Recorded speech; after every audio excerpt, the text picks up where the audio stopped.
Okay, hello everyone. I just finished a light workout, so I don't look nearly as bad as I normally do after a workout. I normally look like Sloth from the Goonies. But want to do a quick update video on what is going on with Iran and Israel because there's been so many things that have happened in just the past few hours. It's been staggering. First off, for people who may be concerned, and it's a reasonable concern, is this going to lead to a wider regional war in the Middle East? First off, Hezbollah, who is Iran's most devoted proxy, has already released a statement in which they have said they completely support Iran, but they are just going to have to sit this one out. Keep in mind the Israelis, through the pager attack and some other operations, basically gutted, literally killed the leadership of Hezbollah last year. They launched a ground invasion of southern Lebanon. They destroyed many of Hezbollah's fortifications, their tunnels, and above all, their supply caches. So Hezbollah's a wreck right now. They're not in any position to do anything. Hamas is mostly dead, so they're not really in much of a position to do anything either. Saudi Arabia has released a statement today in which they are vociferously condemning the attacks by Israel. They are so upset about it, they have written an angry letter to the Israelis letting them know how upset they are, and then participated in allowing the Israelis to use their airspace for their strikes and are using their radar stations to help assist with the Americans, the British, and the French in air defense of Israel. The Jordanians are also helping with that. If you're wondering why, it's because Saudi Arabia is Sunni and Arab, whereas Iran is Persian and Shia. They hate each other.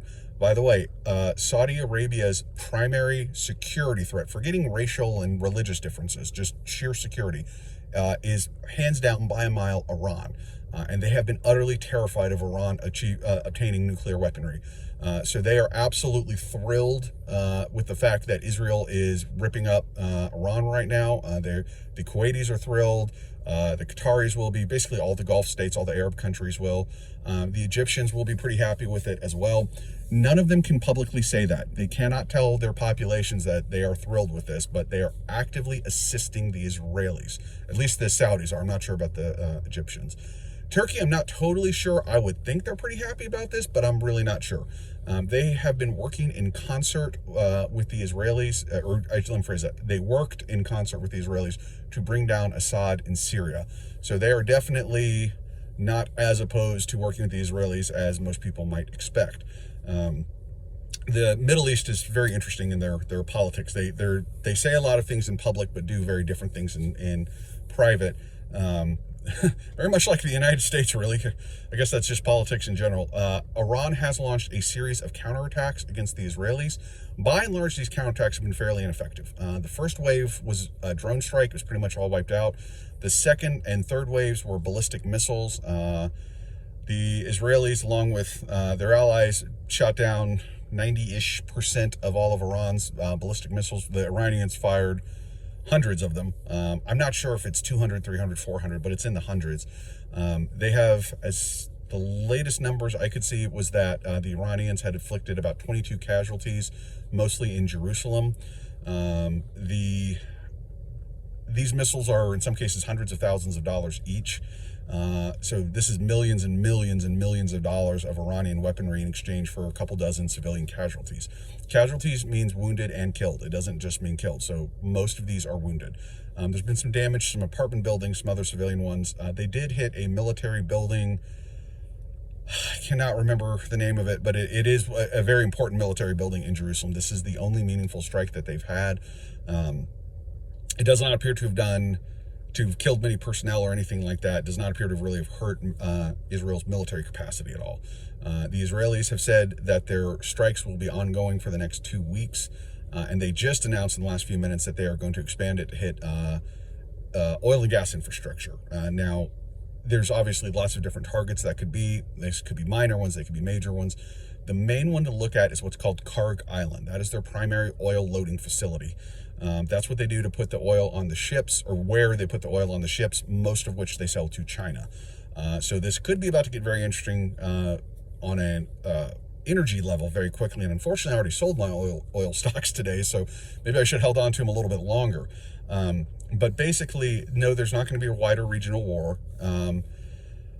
The Iranian response appears to be largely ineffective.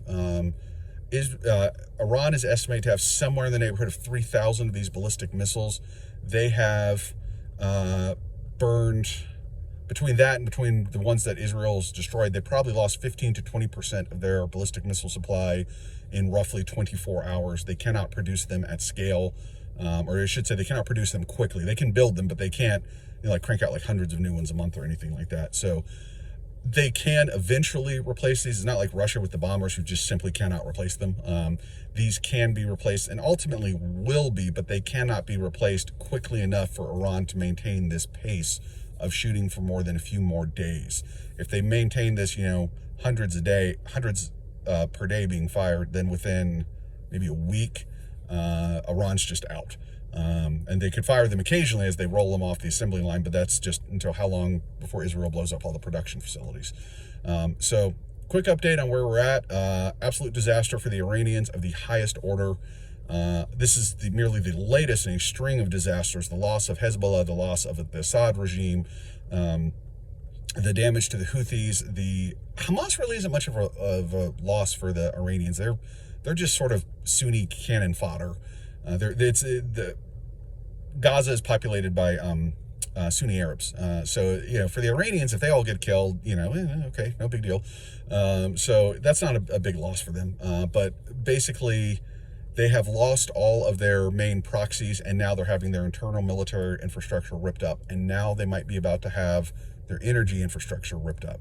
Something to note: oil refineries in Iran. Iran only has a few. They import something like 75 or 80% of their gasoline. If the Israelis hit oil refineries, any of them, that basically destroys their domestic gasoline and diesel production, which would make the Iranian people cannot afford to pay substantially higher prices. So this could get all kinds of interesting. One other final thought: the power grid in Tehran is terrible. It blacks out all the time. So if the Israelis decide to hit any of the power grid, that's probably lights out for Tehran for a while. So a lot of problems being faced by the Iranians. If you're wondering, why did the Iranians hit Jerusalem city proper? Why did they hit Jerusalem, Tel Aviv? Why are they hitting the downtown urban cores as opposed to Israeli military installations? There's two reasons for that. One, the air defense around the Israeli military installations is too strong. Two, the Iranian missiles are not super accurate. They largely lack the technical ability to hit precision targets. Dense city cores, they can't miss. It's the same reason Hitler launched the V1 and V2 rockets at London, because he couldn't miss. It's the same reason the Russians are always attacking apartment buildings in Kiev and Kharkiv and stuff like that, because they can't miss. The Russians are terrible shots. They can't hit anything.